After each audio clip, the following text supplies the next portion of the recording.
Hey guys, and welcome back to this channel. In this video I'll be showing you guys how you can create this really cool and easy velocity video edit on CapCut PC. So you're going to select your video, any video that you want, then go to AI stylize and you're going to select style. Now you're then going to go to video effects and you're going to select auto velocity, and it is that simple. As you can see, it's just one click.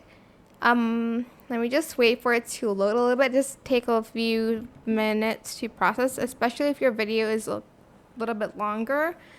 But as you can see, this one's at like almost 30 seconds, so it does take a few minutes to process, or seconds, I guess. Now it's at 80. You can check it on this tab right here. And that is it. It has been applied. You can't really adjust it on the PC version, but you can adjust it on your phone.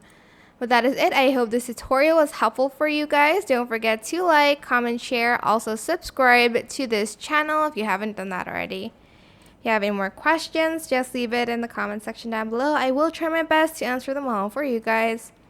And if you found this video helpful, please click the thanks button above the description box down below. Thank you so much for watching. Bye!